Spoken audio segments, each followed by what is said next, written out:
Welcome to Airway Exchange, the podcast for empowering educators and inspiring future CRNAs, a new series of Beyond the Mask supported by AA&A. We're your host team. I'm Greg Collins. I'm Nikki D'Amico. I'm Erin Martin. And I'm Louisa Martin. We're here to support the community of CRNA educators with conversations to explore, learn, and grow. To pursue excellence in the evolving field of nurse anesthesia education. And to champion our students and enrich the future of the profession. This is Airway Exchange. Welcome to Airway Exchange. This is one of your hosts, Nikki D'Amico, and I'm joined in this episode today by my co-host, Greg Collins. Glad to be back on air with you again, Greg. This is our second episode for January, continuing on the theme of accreditation, a big issue for all of us as educators.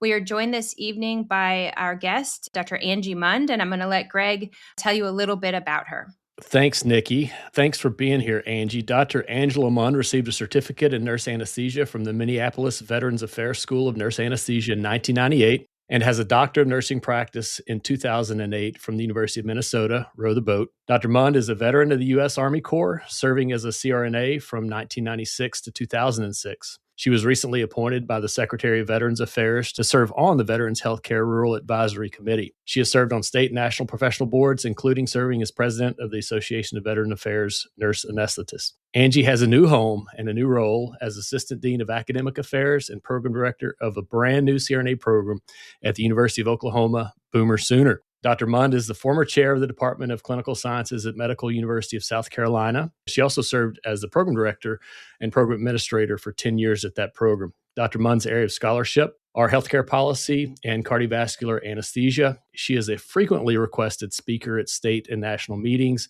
And as all of you know, Angie is indeed a former president of the American Association of Nurse Anesthesiology.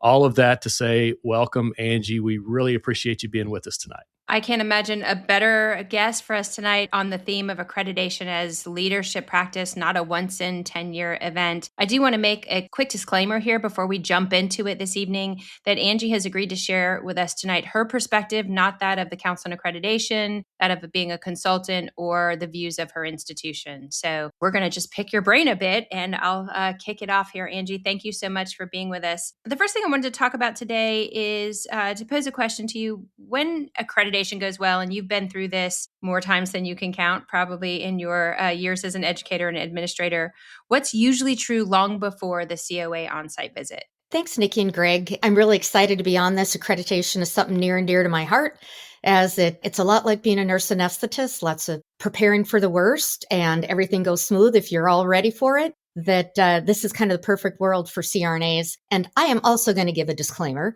We are currently seeking capability review at the University of Oklahoma by the COA. We are not an official program yet. I want to keep us on the straight and narrow. And to answer your question, Nikki, I think the biggest thing is, just like what you said, you can't plan for it in a year. That when you're an established program, as soon as you're done with your perfect 10-year accreditation, you really need to start looking at your 5-year mid-accreditation, and that's going to set you up for the 10-year. That, I think, is the most important thing that I learned early on, is start putting things in files. And that's when I took over the program at the Medical University of South Carolina, I had 2 brand new faculty that had never done accreditation. And as soon as they got on board, I said, what you need to do is have a file on your laptop and everything that could even be remotely related to accreditation. Just file it away so that you're not scrambling at the end. So to me, I think the thing that's usually true is a lot of faculty come in with not a lot of experience. And the main thing as a program director is really mentor them to start thinking about accreditation from the day that they start. It will set everybody up for success. I resemble that remark, by the way.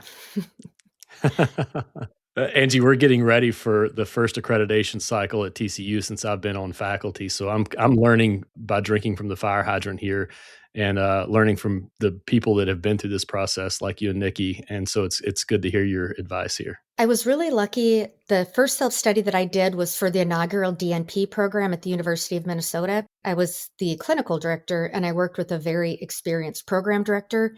And she gave me fabulous advice that I use in my consulting all the time. Let your supporting documents tell the story. You do not need 500 pages of narrative. All it does is it makes the on-site reviewers mad because they have to read a whole bunch of documents, state the facts, and prove what you're doing. That's more important than a lot of narrative. That has stood me in really, really good stead. I've had 2 perfect 10-year accreditations without even a partial noncompliance. And I think her advice, be concise, prove your point.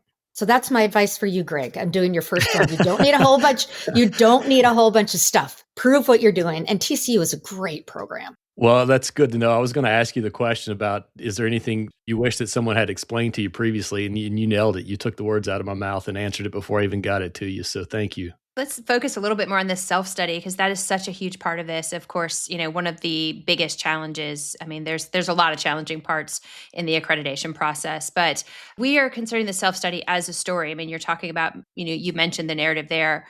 Let's kind of break it down. What are the 3 to 5 chapters that every strong self-study needs? Like, what are the 3 to 5 core pieces of that really have to be solid? Yeah, I think number 1, the evaluation. The H's have got to be spot on. And that's where I see programs go awry and get some citations, as they need to fix the H standards. And what I would suggest to that, again, is make sure that you read very clearly what the council is looking for and just follow what they're telling you, number 1. And number 2, what they're looking for is not just a snapshot in time. What they're looking for is you telling the story about everything that you do in your program. You should be evaluating continuous quality improvement. What do we do better? And I even think, nobody wants to admit they do things poorly, but I think that's okay sometimes, is to go, we missed this, but when we were doing our self-study or when we were leading up to it, we realized that this was an area we really needed to evaluate. So we reflected on what we were doing and what we could do better. I think there's a true advantage to that because it shows that you have a process for improvement. So number 1, make your H's solid. Make sure that in the H's that you have somebody designated as responsible for that part of the evaluation. Otherwise, you're just evaluating something and nobody has ownership. I also like to spread the wealth around a little bit with that. The program director is the ultimate responsibility for the overall governance of the program. But the way you mentor faculty in accreditation is give them some responsibility. Don't take it all on yourself, because you're trying to grow the next people that are going to do your accreditation. The next thing I would say is the other 2 chapters, I think, are it's different for everybody depending on where you're located. I think the institutional standards, it's going to be different of whether you're in a standalone facility without as many of the resources, whether you are in a small college, or whether you're in a big R1 university. The institutional resources are just vastly different. That if you're somewhere small, you really got to concentrate on those institutional standards, because you're not going to get accredited without having that framework. If you're the other ones, it's just as important, but they're typically just a little bit easier to do. The next thing I would say, the D standards, everybody hates the D standards. Those are the graduate standards, all 51 of them. I think these, from my experience, and sorry, Dr. Jabasi, I think they're the most tedious ones to do by far, but I find that they're not the most difficult. They're a lot of work, but good programs have a good plan. And if they're smart, as they're developing courses, they take a look at those standards and make sure that those map to the courses. So time consuming, but I think they're not incredibly difficult. The student standards are another one that, as long as you have good plans for your admissions, those are not incredibly difficult either. But what I would suggest is make sure and use the language of the council. So if they're saying that your applicants and whoever you matriculate has the ability to benefit from their education, that you've made sure that you're only allowing people that benefit from their education, and why. I would say those policy, maybe I'll pick policy in there too. So H standards, institution, depending on where you're at, and policy standards. And Nikki, as an experienced program director, you know that is they're going to look heavy at what is your policy. And if you're an established program, they're going to want to know, do you follow it? And have proof of how you followed it. Again, as things come up, file them away so you get ready for your next tenure. You mentioned on the H standards about tasking some faculty members to help keep up with that. And me being in that position right now, what are some examples of things that I could do as a faculty member that, again, I'm not writing the self-study and I'm not participating in the fine details of that, but what can I do as a faculty member to help support the administration of my program? I think a lot of it depends on what role you have. So, for example, we've always had a director of clinical, and that person I always gave the clinical standards first. and had them fill out the clinical standards. And then when we're doing the H's, that when we come to, as part of our evaluation plan of doing formative and summative evaluations of students and evaluating clinical sites and clinical instructors, I put that person as the primary person responsible, because in reality, they are. I mean, that's who looks at it, who really has a finger on the pulse. Yeah. If you have somebody responsible for admissions and you're tracking attrition rates and you're tracking maybe remediation, any of those that you're looking at didactic, is give that person with some of that title, some of that responsibility. Full faculty ownership of the self-study, in my opinion, is one of the most important things that a good program administrator does. We're not here forever. and you want to make sure that the faculty can step in, or Lord forbid something happens. As a leader, I want to make sure that I've equipped everybody in the program to take my place. That's the ultimate job. And accreditation is the most important thing for a program. I think it has helped me in terms of mentoring new faculty to take our self-study that, has been like reading material for the person who joins our team. I mean, it's just an incredibly valuable document. It's so helpful, and it helps them learn the ins and outs. And, again, ideally, this is all laid out in a policy manual, but, I think the self-study just as a standalone, almost as the orientation, okay, here's how you learn about the program and how we're doing things here. It's super helpful. And it does give them ownership, like, oh, okay, we have to make sure that we stay in compliance with that self-study because that's what we say we're doing. We better do it. It's good for junior faculty or even somebody who comes from another institution to look at your self-study, because sometimes they see things that you're just so in it that you miss something. That having another fresh set of eyes on your self-study, I love that you do that, Nikki. I think that's a brilliant idea to use that as kind of some orientation. I've always shared it, but I've never thought about it in that way. That's a great idea. It has been very helpful. It was one of the first things that I did when I came in as a faculty member. I was like, okay, this helps me tremendously. So you have a lot of experience reading self-studies, writing your own. What do you think are some of the most common, like, unforced errors in the self-study writing? Like, what are the things that people do that really, undermine their attempts to articulate what they're doing? I think the first thing is being verbose. I think it hides your story if you just add a bunch of words. And Greg and Nikki, you're both educators. You know that when you get stuff from students and it's so long and you're trying to figure it out, it's like they're trying to hide something in there. Yeah. And great point. I think about it that way. To the point, tell your story and back it up. So that's the other part that I've seen programs, and even really good programs, that they have the information, but they don't include it as a supporting document. So I would say that's something. Another thing that I see more and more now with the explosion of nurse anesthesia programs, and this is probably more on the leadership of the college, wherever you're at, is assuming that clinicians can do accreditation and self-studies without help. I have consulted on some programs that have gone down the wrong road, and I came in after the fact to assist them with being successful. And the other part, too, that I've seen an issue with is not all accreditation is the same. So if you're in an interprofessional college, or if you're in an academic health center and you are working with physicians that do ACGME accreditation, it's not the same as ours. So one accreditation is one accreditation. And if you are doing COA accreditation for the first time, either find a mentor, and that's what I used to do at the beginning. I just did all of it because I wanted people to be successful. Now I've done some of the consulting business with it. Find someone who will help you. You can't do it by yourself. Did I answer your question? I think you did. I kind of went off track. No, I think you did. And we mentioned, I don't know if you want to speak to this point. One of the things that we've talked about on our previous episode thought was super helpful was reaching out to other program administrators or other programs. I've never been turned down, nor have I turned anyone down. So I don't know if you've found that to be helpful and if you've had a different experience with that or not. I would agree. And like I said, I did that a lot at the beginning. And then what I found more and more is it wasn't just an hour-long phone call. It was an hour-long phone call every week. And then it became, and I used to just send my self-study to everybody. I've shared it with so many programs that my curriculum is probably all over the place now. And then there was a lot of questions, and it ended up being more than just an hour or so of work. It ended up being a lot of work. So I would say for the people seeking help, absolutely do it, but be mindful that if it's taking up a lot of time, treat your fellow program directors well and don't have an expectation for a lot of time of free advice. It's a balance. And you're right. I've never said no to anybody, especially if it's something that's pretty quick. And I'll send anything. I'm super transparent. I want people to be successful. We need good programs and we need good graduates. Yeah, I think as educators, truly, we want everybody else to be successful. I don't wish anything but success to any other program. I think about the residents that are in those programs, and we need more of them.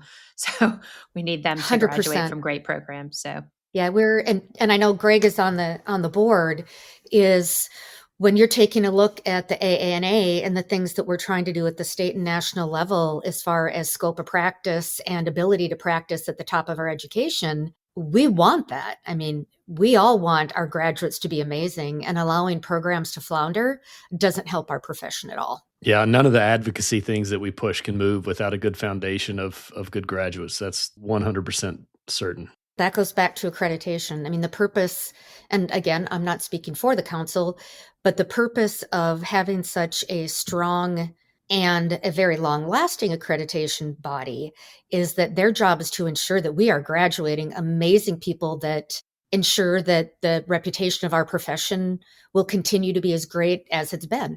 I think that purpose gets lost sometimes in the difficulty of the accreditation process, that their job is meaningful and it's important for all of us, and the standard is high for a reason, and in the end we should appreciate that. I've already told this to Frank. So Frank and Kara and AJ, everybody have heard this. After my prior job at MUSC, is I was a department chair and I was over 7 different healthcare professions, all of them with different accrediting bodies. Ours is not the worst or the hardest by far. So I would agree. After dealing with PA accreditation, council is tough, but fair. I mean, I think it's clear, and there are resources. You can, it's not a mystery process. Exactly. Kind of turning to the standards a bit here, we're talking about how important it is for us to have exceptional programs across the board. When you've seen programs struggle, do you think it's usually like a people issue, a process issue, a measurement issue? Like, what bucket would you put the majority of those struggling situations? Okay, that's easy. 100% process issue. 100% process issue. Because that leads to people and measurement issues. It really does. And that's one of the things when I've worked with programs is really developing and defining what is your process for how you get from here to here. And once you get there, how do you measure it? And how do you make sure you have the right people in place? That if you have good processes, you're going to have a good accreditation, is my experience, because you've laid that groundwork. Makes great sense. What are some of the early warning signs that they're drifting and that they're sort of beginning to get out of compliance with COA standards? I think one of the early warning signs is when you're starting to see dissatisfaction from students, because that shows that maybe the quality of the program, the processes, the policies are drifting a little bit. To me, that would be an early warning sign. And that would be something that I would advise all programs, once you're starting to hear some of that stuff from students, go back and take a look. Is this a curriculum problem? Is this an evaluation problem? Do you have the right people in the right place? To me, students, and this is for all of the nurse anesthesia residents who might be listening, you're not always easy, but when you have concerns, there always is some truth in it. And a good program reflects on that and goes back to see what can we do better, what are we missing? So I would say student dissatisfaction is probably a good early warning sign. That goes back to really the kind of the idea of self-auditing, which is basically what the self-studies are getting us to do, right? That's forcing us to self-audit. And I think paying attention to things like that and student dissatisfaction, as you mentioned, I think is a good indicator. That should be something that's very high pinging on your radar if that's the case. And that would be a good indication that maybe your self-auditing is lacking a bit. And a lot of that, and anybody who's in academics would get this, is there's not enough time in the day. And I think it's easy to let some things slide, but accreditation is something that if you let it slide, trying to catch back up is not easy. It really isn't. So I feel for everybody who's struggling with things that then have an impact on, especially evaluation seems to be one of the things that drifts, has been my experience. Sure. And I would agree, students are a very sensitive indicator of how things are going. They are, in a great way, vocal. I think it's incredibly helpful. All right. I thought we'd go through a few scenarios, if you'll humor me with that, with no, confidential details. We'll go through just a few different situations. The first one I know is near and dear to you because you're in a new program launch phase right now. So let's say you're advising a brand new program. What are those first 90-day priorities that are going to help protect them and later and set them up for success? I could ask what are your priorities, but we're not talking about you specifically, just generally. You just Mine happen is to I've be got in that position. yeah, I've got a self-study coming up really fast. Probably the first 90 days, find people who have the information. If you are a new program director at a new place, key thing, find your people so that when you are writing the faculty standards, where can you find things related to workload policies, promotion and tenure policies? If you're doing the evaluation, who's the person who's in charge of course evaluations, exit evaluations? Find your people. I like that you said row the boat, Greg. The whole thing behind row the boat is everybody needs to work on it together and row in the same direction. That what I would say is the best thing to do. Find your people who will row the boat with you. Kind of on that theme, if you're in a program and you're starting up a new program and resources are tight, how can you innovate and, sort of get the job done without compromising standards? Oh, it's interesting is I have found that programs are willing to do things like capital purchases. I've never had programs push back on things like simulation. I think the biggest issue are faculty salaries. I wish I knew a way to fix that. I think the difficulty that most colleges, and I think colleges of nursing especially, because it's just very different, is we are not competing in nurse anesthesia programs to recruit faculty from academic units. We're recruiting them from clinical. So our competition is not the next university, it's the next hospital. And how do we find ways maybe to partner, do some good faculty practice? I know most places do that with a variety of different ways. I think a lot of it too is having a good dean who's willing to take the story up to the provost level and the president's level of why we need to pay CRNA faculty this much. And the bottom line is you want good people that are going to get you accredited and maintain your accreditation. If you kind of go the cheaper route, you may get someone that it's a lot more work and your program may not even get launched. So it's a good dean who's going to take your story all the way up. We kind of mentioned that on the last episode, just with the co-host team talking through that about using the accrediting standards to kind of help bolster your program. Taking that to the administration of your college and university and saying, hey, these are standards that we're held to, whether it's, approval for an additional faculty role or, in the case of the faculty shortage that we're in, how can we fund the faculty to the degree that we need to get them recruited? And I think that that's obviously a big concern. And that's with every place, whether you're resource rich or resource poor. I think that's a big concern just in nurse anesthesia education in general. And I think one of the things that I see is a problem with some program directors that struggle with this is they don't wear a business hat. Oh man, you've got to be able to explain your ROI. You have to. And to me, that is the biggest thing.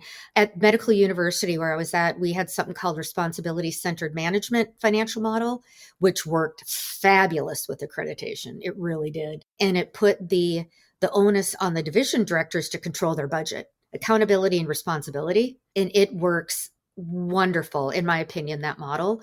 But you have to have program directors that are willing to wear a business hat. Education is business. And if you can't do that and explain your worth, we talk about it in the clinical area all the time, but we have to be able to do it in the academic area too. And I think that will help with things like salaries and getting additional faculty or staff. I think we forget sometimes that adding more administrative staff can also be a really powerful tool for decreasing workload for faculty. Force multiplier to some extent, almost ubiquitously. 100%. All right, I'll give you the second scenario here, Angie. Let's say that you're consulting with a program that has an identified deficiency.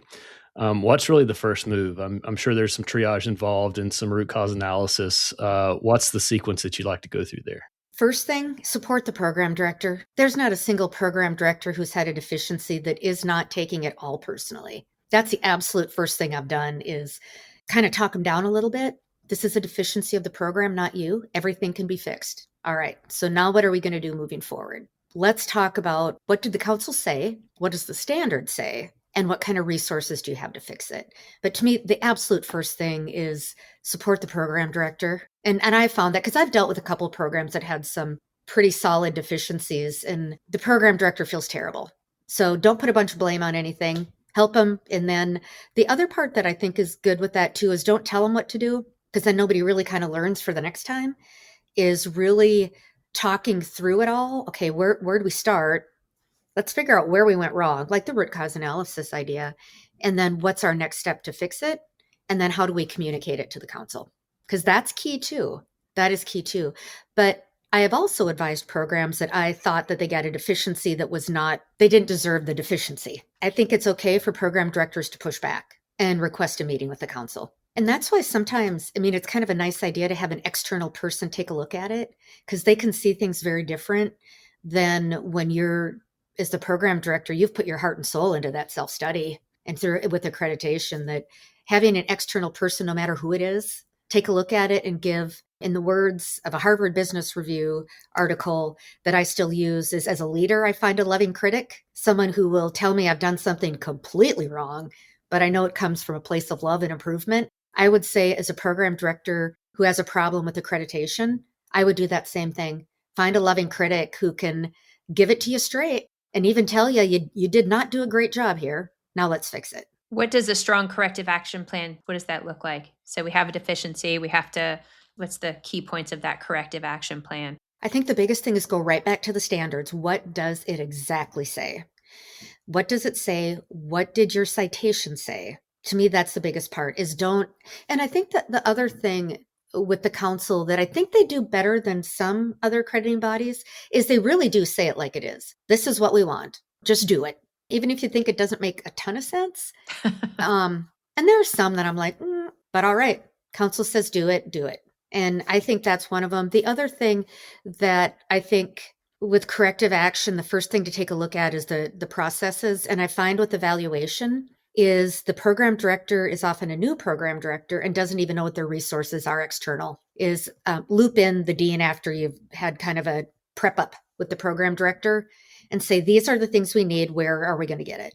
Because they're under pressure too. And I think working with the dean as a team always works too, for the most part. I would agree with that. I've had great experience with, engaging with my dean and having them really move the earth to try to help us get the resources that we need, and definitely come up with some ideas that I'm like, oh, great. I didn't even know that was a resource that we had here. So, and they're very highly motivated by accreditation. The threat of not being in compliance with any standard is definitely a powerful motivator. 100%.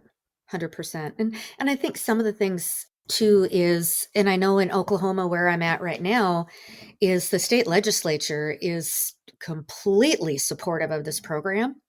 And I think having that in the background also creates some opening for resources, because and this is not a secret, and I forget what, I think it's Title 70 something, but the legislature in Oklahoma has committed $11.6 million to get this program started over the next 5 years. Fantastic. So I think it isn't even just talking to your dean, but if you're in a state that has such need for access, I think putting on your advocacy hat never hurts either. Hopefully that's a trend. Well, in my opinion, it should be, is really when and I'll put my health policy hat on for just a second, if you'll bear with me, is a lot of it is we have healthcare talking about access. We need programs. Getting nurse anesthesia programs started is not cheap. So what if we partner together just for startup? And I think that's, and I'll get on my soapbox, is every single program director is also an advocate. Hey, you have to have some health policy advocacy. You got to have some business, that you end up wearing 3 hats in many situations. But the business and the advocacy ones can often help you when you're doing things like needing resources and some accreditation issues. I think it can be really helpful. Yeah, and we operate in a world without GME funding, unlike our colleagues, and so I think that's an important thing to lay that landscape out, is, the funding that they get, guaranteed funding that they get, we don't have. And so, things like you just mentioned in Oklahoma, gosh, that's an important piece, and being successful in spending that money and being successful in procuring the results that they're looking for, I think, boy, that should be a blueprint for other states. Yeah, I'm hoping it is. And I have to thank Jenny Schmidt, if she ends up hearing her name on this, is she really did drive this. And she worked on it for about 5 years. And I think that maybe is something else too, that how do we partner with the other CRNAs in the state who are committed to our programs? I mean, that you have exponential growth in resources in just people. wanting to be there and help you with clinical sites that don't try and charge you money and all of those other pieces is, I look at being an educator and ensuring that we have good programs. It's something everybody wants to be successful. I'd really love to see the theme of like business for educators and or business for program administrators emerge as a theme where there's a little bit more networking and sharing of some of these stories like this. That's a powerfully, strong story about, a success of bringing those two things together, the advocacy and that business side of things. How do we really, articulate the need and advocate for the resources that we need to be able to educate, the workforce. But it's not a theme that I see come up a lot. And we're, on the eve of Edge. That's a great opportunity for some education and networking around. Again, that's just not a skill set. We didn't get that. We came as clinicians, we entered education, we learned how to teach. And then as you move into administration, you have to learn how, and again, it's business. So you got to really be able to put on a different hat. And again, I think there are a lot of program administrators that are making the earth move in ways that, are really, really helping us out.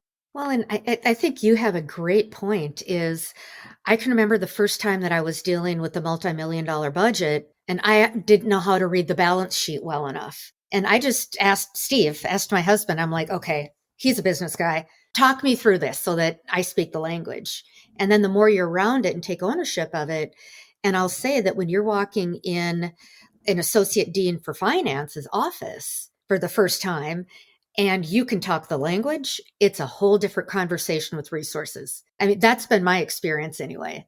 It's Absolutely. a very different conversation. And all of us need to be able to speak it. Yes, I was vigorously taking notes and trying not to ask any questions because I didn't want to look really stupid. And I, scrambled to try to figure this out. So it's definitely been, one of the learning opportunities shifting into program administration. But I do think everybody, I think my whole team needs to understand it a little bit better. All of us, could support the efforts to try to get more resources and, how do we do that as a team? Let's switch to another scenario. We're talking about the on-site visit, which is an incredibly anxiety producing thing for, particularly maybe, faculty that have maybe a little bit less knowledge about exactly what that's going to look like.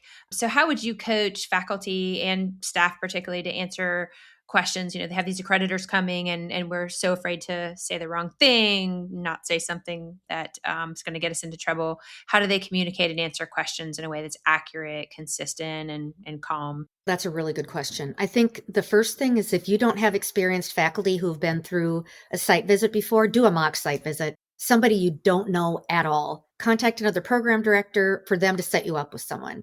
That way, whoever's doing your mock site visit, nobody knows, which is probably going to happen if you haven't done site visits of whoever's really going to show up. I think that's helpful. Get leadership prepped up. And it doesn't hurt that when you're doing your self-study, when you're starting to write it, start asking them questions as you go. Don't prep the day before. Plan for a prep ahead of time.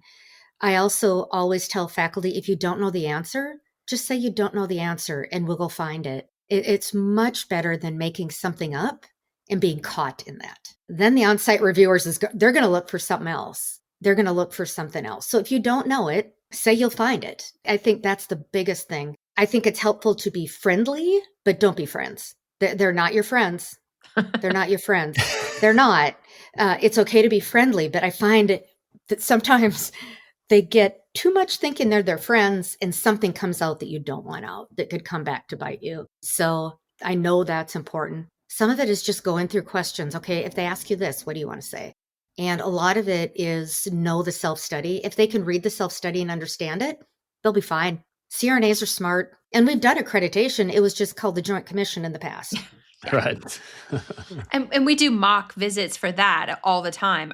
We had never engaged in a mock on-site visit here, but I do think as a newer faculty member, that would have been incredibly helpful just to get the lay of the visit and what's the cadence of it and what are the kinds of questions they'll ask me. And I shared on our last episode as a clinician site coordinator, BC was undergoing accreditation. And I was more nervous for that than I was as a program administrator going through it later because I just didn't know what they were going to ask me. I was like overwhelmed. So I think the mock visit would be helpful.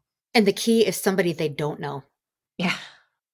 That really is the key, is then it makes you just a little bit more nervous, and then they can get some of their nerves out during the mock site visit. I do always tell faculty too, is the council isn't out to get you. So when you get questions, it's because they really do honestly want to know the answer, and take that at face value. That may be a little bit different than Joint Commission, but Yeah, there you go. I always tried to find a way not to be working that day. yes, indeed. I've been told I Yeah. can't do this for our side visit coming up. So. No, they're going to expect you to be there with the Right. suit on and your name tag and ready to roll. Indeed. No PTO days approved on that date. Yep. Excellent. Why don't we move on to our rapid fire round as we're getting near the end here? I'll pose a question. Maybe we'll take turns here, Greg, Sounds with our great. rapid fire questions. First one we have for you is, what is a metric every program should watch like a hawk? Student evaluations. If you don't have graduate exit interviews, every program should, because that's another metric that I think is keenly important. Great. What's one meeting that's worth having every month? One meeting. I would say your regular faculty meeting, but have a little update on anything related to accreditation. And as long as you keep that consistently on your agenda and don't let it just go by the wayside, and you might only need 5 minutes, but talk about something related to accreditation. What I find most of the time when we do that, it's clinical or curriculum is what we're having a conversation about. All right. What documents should always be audit ready? Your continuous quality improvement plan, 100%. That just rolled right off your tongue. I think that's important. Because that is where I see the big issues like we talked about. This one is a little bit loaded, so I'm going to give you more than just one sentence answer. Give us one leadership behavior with accreditation that usually predicts success. Attention to detail. It's a good one. I had a bunch of other ones, but I think all of them would probably roll into that. Standards are about detail. Any other final thoughts on accreditation? I think we've hit on a lot of the parts here. We've hit on the self-study, a little bit on the on-site visit, some of the standards that are hard to or not so hard to stay in compliance with. Any other thoughts or points we haven't gotten to? Yeah, I think kind of the take home is accreditation is stressful, but keep in mind that the whole purpose of it is to make sure that your program is so amazing and that you're graduating CRNAs that you would want to take care of you or your family. The most commonly asked question in interviews, but I mean, it is an important one. I think that, it truly is at the heart of what we are trying to do. We want to feel comfortable that every one of our graduates is going to go out there and be able to give an amazing anesthetic. So it definitely is true. I think we can all give a resounding, absolutely, I'd let my residents put me to sleep. 100%. I think that's an important reminder on the purpose of it too, and the purpose of the council, and the purpose on why we have to go through things like this. I think that's always a good reminder to just remember that it's that for that very reason why we have the standards and why we're held to the standards and why those are high and the importance of those. You know what? And you make me want to change my answer on that last one. The leadership behavior. You just gave me such a good idea. Is I think another behavior that predicts success is self-reflection. And just like we self-reflect on our leadership behaviors, I think accreditation gives you the opportunity to reflect on your program, where you've been and where you want to go and what you're going to need to get there. I think that also is really important for success in accreditation. Yeah, we definitely found that to be true at VCU, where, just it's a great process. It really is. It doesn't feel great at the time. It doesn't feel great at all. I know you're living it right now. I'm dreading the one coming up, and we're just past the mid-cycle, so I'm dreading that. But it doesn't feel good at the time. But I do think it's one of those things that it's kind of like for me going through the promotion process, where you do this deep dive and you just lay it all out there, and it sucks while you're laying it all out there and trying to articulate all the things. But at the end of it, you can kind of look back at your program or, your portfolio and be like, yeah, man, this is good stuff. We're doing I'm good things here. amazing. I'm amazing. Our program's amazing. It's good. I mean, I think it's good to reflect that way and again, do a deep dive and evaluate and maybe tune up some things that maybe weren't so great, but we could be doing better at. So I know that's what they want it to be about. It doesn't always feel that way, but. Yep, exactly. All right. Well, with that, I think we'll wrap it up here. I just want to thank you so much for coming on the podcast with us this evening. It's been a really informative conversation. I think a lot of educators will get a lot out of it. This is our very last episode being recorded before we all head to Louisville to enjoy the AANA Edge meeting this year. I think I can speak for everybody on this podcast tonight that we're all looking forward to it. We're going to be taping a number of episodes on a wide variety of topics at Edge. So look forward to some fantastic episodes featuring some of the topics that speakers are highlighting at the meeting itself. And I think we've thrown a few others in there as well. So we're looking forward to that. And then also looking forward to sharing our new Airway Exchange swag. So if you are like me and you love some great stickers, stop by. There'll be a booth at Edge, or any one of us host from the podcast. We'll be happy to give you one of those. We look forward to seeing you guys soon. And again, thank you, Angie. And I don't know if Greg, you have some closing thoughts here. Angie, thanks for being on. I'm happy to have you as a neighbor to the north and look forward to collaborating. Yep. Thank you so much. I love talking about education, and I'm crazy enough that I like accreditation too. So this has been a great opportunity, and I'm really grateful for it. You were the perfect guest. Thank you again. Thanks, guys.